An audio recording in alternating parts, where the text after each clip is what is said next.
خاتون کے داماد نے اس کی بیٹی پہ ہاتھ اٹھایا، غلط کام ہے، میں ہاتھ اٹھانے کو پروموٹ نہیں کرتا، کہیں آپ یہ سمجھیں گے شوہروں کو چاہیے بیویوں کو ماریں، ایسا نہیں ہے، لیکن عورت تھی سمجھدار، بیٹی نے گھر آ کے بتایا میرے میاں نے ہاتھ اٹھایا ہے۔ آج کل تو عورتیں اور گھر مائیں تباہ کر دیتی ہیں، تو ماں نے کہا بیٹا دیکھ شوہر نے ہاتھ اگر اٹھایا ہے نا تو کوئی تو بات ہوئی ہوگی۔ فوراً کیا کرتے ہیں، فون گھما کے داماد کو گالیاں دینا شروع کر دیتے ہیں۔ یہی ہوتا ہے نا آج کل مارکیٹ میں، اٹھا گیا تو نے ہاتھ کیسے اٹھایا، ہوتا کون ہے تو؟ پہلے تحقیق کر لو بھائی، بولا کیا ہے اس نے؟ ہاں کوئی ایسی بات نہیں ہے، اس کو بولو بھائی کیوں، یہ تو کوئی ایسی بات نہیں ہے جس پہ ہاتھ اٹھایا جائے، اور اگر غلط بھی ہے تو اتنی غلط تھوڑی ہے کہ ہاتھ اٹھایا جائے۔ تو بس جذباتیت کا شکار ہیں، افراط و تفریط ہے، پولائٹ بننے کے چکر میں سارا بیڑا غرق ہو رہا ہے، صحیح ہے نا؟ یہ اسلام کے اخلاق نہیں ہے، ہر چیز بیلنس ہے اسلام میں، ہر چیز۔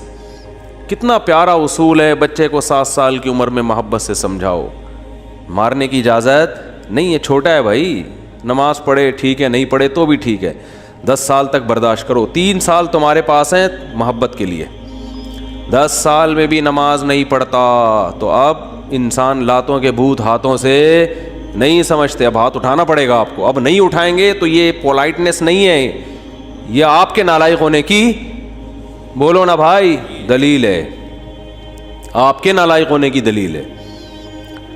تو ہر چیز میں ایسا ہے، ہر چیز میں، ہر معاملے میں، آپ کا ملازم ہے صحیح کام نہیں کر رہا، ٹائم پہ نہیں آ رہا، بزنس کا بیڑا غرق کر دیا، محبت سے سمجھاؤ، تمیز سے، 2-4 دفعہ کے بعد چل بھائی چھٹی تیری، نکل پتلی گلی سے، ٹھیک ہے نا؟ یہ فیکٹری ہے، ہم نے کو ایدی سینٹر تھوڑی کھولا ہوا ہے ہم نے یہاں پہ۔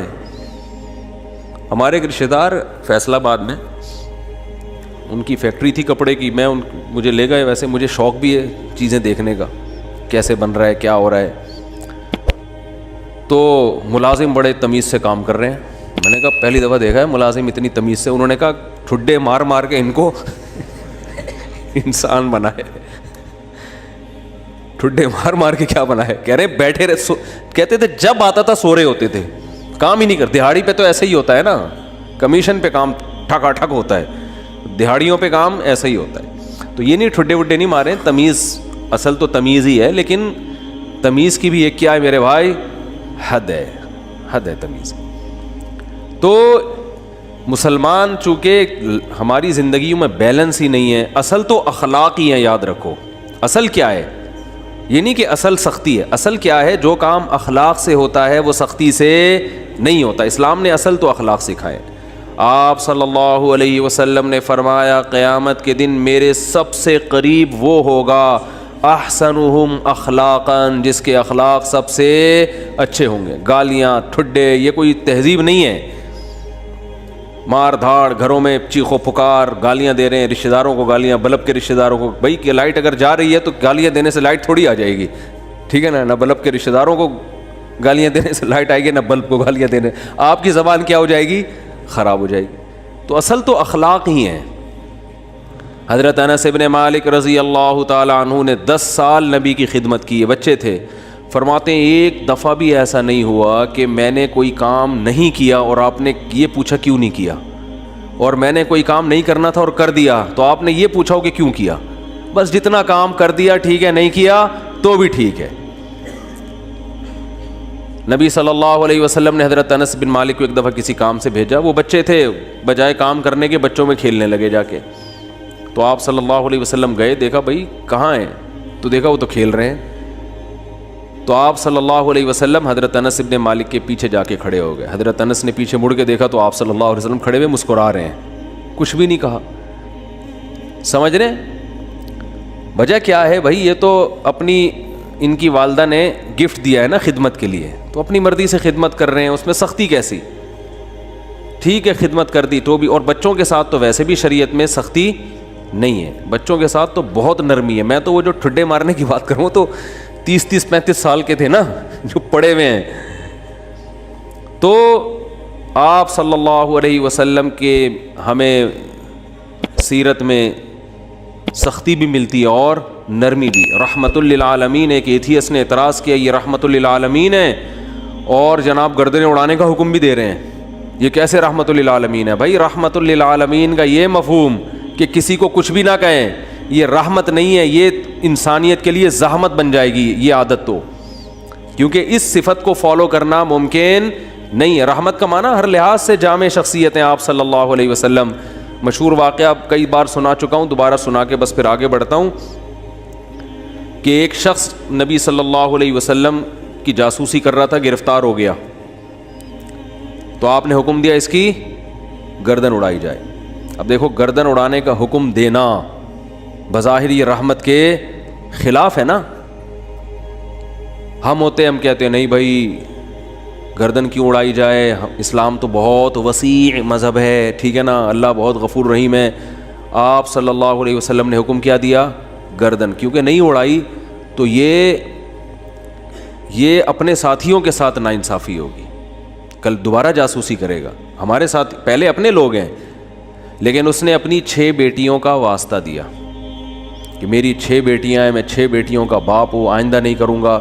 آپ صلی اللہ علیہ وسلم کو اس پہ ترس آیا اور آپ نے اس کو چھوڑنے کا حکم دے دیا۔ دوبارہ گرفتار ہو گیا، دوبارہ کمبخت جاسوسی کر رہا تھا، پھر اس نے اپنی 6 بیٹیوں کا واسطہ دیا، مجھے نہ مارے، میری 6 بیٹیاں ہیں۔ تو آپ نے کیا فرمایا؟ لا یلدغ المؤمن من جوہر مرتین، مسلمان ایک سوراخ سے 2 دفعہ نہیں ڈسا جاتا۔ حکم دیا اس کو مار دو، اس لیے کہ اس کی بیٹیوں کا خیال کریں یا اپنے ساتھیوں کا خیال کریں۔ کیسا بیلنس اس میں، اصل بتا دیا کہ اصل رحمت ہے۔ ایک روایت میں آتا ہے تخلقوا باخلاق اللہ، اللہ کی صفات اختیار کرو۔ اللہ کی صفت کیا ہے؟ جود و سخاوت ہے اس میں۔ اللہ کیا ہے؟ غیرت والا ہے، تو ہمیں بھی اپنے اندر کیا پیدا کرنی ہے؟ غیرت۔ تو اللہ کی صفت یہ ہے کہ قرآن حدیث میں آتا ہے کہ جب اللہ نے اس کائنات کو بنایا تو آئندہ کن اصولوں پہ یہ کائنات چلے گی، وہ اصول اللہ نے پہلے لکھ دیے۔ جب کوئی ملک وجود میں آتا ہے تو آئین پہلے بنتا ہے نا، کیا ہو گیا بھائی جان؟ آئین پہلے بنتا ہے، اس کے بعد اس آئین کے تحت قانون وضع ہوتے ہیں۔ تو اللہ نے سب سے پہلے جو چیز پیدا کی وہ قلم، حدیث میں یہ ہمیں سمجھانے کے لیے مثالیں دی گئی ہیں۔ اول ما خلق اللہ القلم، سب سے پہلی چیز جو اللہ نے پیدا کی وہ کیا ہے؟ قلم، کائنات کو بنانے کے بعد، تاکہ جو کائنات جن اصولوں پہ چلے گی نا، وہ اصول، وہ آئین پہلے سے طے ہو جائیں کہ اس آئین کے تحت چلے گی۔ اور اللہ نے سب سے پہلی چیز قلم بنا کے اسے حکم دیا لکھ، ٹھیک ہے نا؟ کیا حکم دیا؟ بولو نا، لکھ۔ تو پہلا اصول لکھا، سبقت رحمتی علی غضبی، میری رحمت میرے غصے پر غالب رہے گی۔ کیا پیاری بات اللہ نے ہم لوگوں کے لیے لکھ دی، جس کی وجہ سے آج ہم بچے ہوئے ہیں۔ یعنی جہاں غصے اور رحمت میں ٹکراؤ ہوگا تو رحمت کیا ہوگی؟ رحمت کا گراف ہمیشہ اوپر رہے گا۔ اللہ یہ بھی لکھ سکتے تھے کہ میرا جو غضب ہے وہ ہوگا ہی نہیں، میرا غضب ہوگا ہی نہیں، ہمیشہ کیا رہے گی؟ رحمت ہی رحمت کے اصول پہ چلے گی، غضب نہیں ہوگا۔ تو پھر لوگ پیغمبروں کی نہیں مانتے۔ قوم عاد، قوم سمود تباہ نہ ہوتی، قوم لوط تباہ نہ ہوتی، فرعون سمندر میں غرق نہ ہوتا، پانی میں اور آگ میں نہ جلتا، اور جہنم نہ ہوتی، تو اللہ نے یہ نہیں لکھا کہ میرا غضب ہوگا ہی نہیں، بلکہ اللہ نے لکھا کہ غضب بھی ہوگا، رحمت بھی۔ لیکن رحمت اور غضب میں جب ٹکراؤ ہوگا نا، تو رحمت کو کیا کروں گا؟ غالب کروں گا۔ جیسے کوئی گناہگار جب توبہ کرتا ہے تو اس کی توبہ کا تقاضا ہے کہ معاف کیا جائے، سابقہ گناہوں کا تقاضا ہے کہ معاف نہ کیا جائے۔ تو جب ٹکراؤ ہوگا تو رحمت کو اللہ کیا کر دیں گے؟ غالب کر دیں گے۔ رحمت کو اللہ ہمیشہ غالب کریں گے۔ تو یہی نبی صلی اللہ علیہ وسلم کی بھی صفت کہ جب رحمت اور غضب میں ٹکراؤ ہوتا تو آپ صلی اللہ علیہ وسلم کی صفت رحمت کیا ہوتی؟ ہمیشہ غالب ہوتی۔ اس کی بہت ساری مثالیں ہیں۔ مشرکین مکہ نے کتنا ستایا، جب مکہ فتح ہوا تو آپ نے فرمایا لا تثریب علیکم الیوم، سب کو معاف کر دیا، ضرورت نہیں ہے تلوار چلانے کی۔ بھائی اب ان کو قتل کر کے کیا ملے گا ہمیں؟ ضرورت نہیں ہے، جو اللہ نے ہمیں غلبہ دینا تھا وہ دے دیا ہے، تو نہیں تلوار چلائی آپ صلی اللہ علیہ وسلم نے۔ بلکہ مشرکین کے جو سردار تھے ان کو الگ سے عزت دی آپ صلی اللہ علیہ وسلم نے. لیکن جہاں یہ جو جاسوس پکڑا گیا تو اس میں بھی معافی مانگی, 6 بیٹیوں کا حوالہ دیا. جب 6 بیٹیوں کا حوالہ دیا تو بیٹیاں ہونا اس کی علامت ہے کہ باپ پہ کیا کیا جائے, رحم. بیٹیوں کا کون پوچھے گا بعد میں. جاسوس ہونا اس کا تقاضا کرتا ہے کہ گردن اڑائی جائے.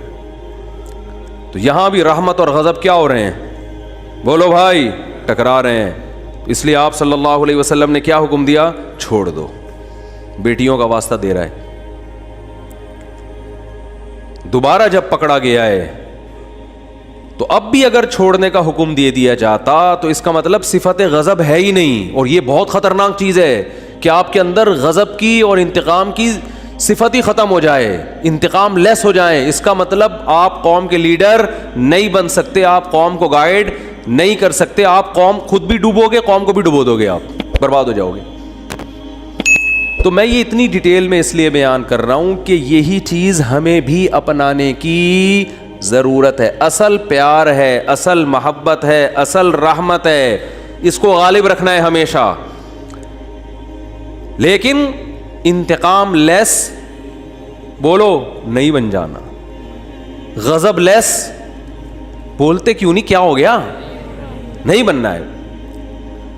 ایسا نہیں ہو جانا کہ اتنے میٹھے کے جو بھی چائے نگل لے کھا کے. تو یہ جو علماء پہ لوگ اعتراض کرتے ہیں وہ یوں نہیں کیا تو ان کو غصہ کیوں آ گیا, کھڑے کھڑے سنا کیوں دی, یہ تو بھائی آدمی ہے, روٹی کھائیں گے تو غصہ آئے گا. اور اگر اتنے میٹھے کے جو بھی جو مرضی کرتا رہے غصہ ہی نہ آئے تو ایسا نہیں ہوتا. پیغمبروں کو نہیں غصہ آیا. حضرت موسیٰ علیہ السلام کلیم اللہ, صحیح ہے نا, ان کا جلال کیا تھا, مشہور تھا, کلیم اللہ تھے. کیسا جلال کے واقعات ہیں. حدیث میں آتا ہے کہ موت کا فرشتہ حضرت موسیٰ علیہ السلام کے پاس آیا انسانی شکل میں. حضرت موسیٰ نے پوچھا کیسے آنا ہوا, ٹھیک ہے نا, کہا موت کا فرشتہ ہوں, آپ کی روح قبض کرنے آیا ہوں. حضرت موسیٰ نے ایک کھینچ کے تھپڑ لگا, اتنی زور سے مارا ان کی آنکھ نکل کے گر گئی نیچے.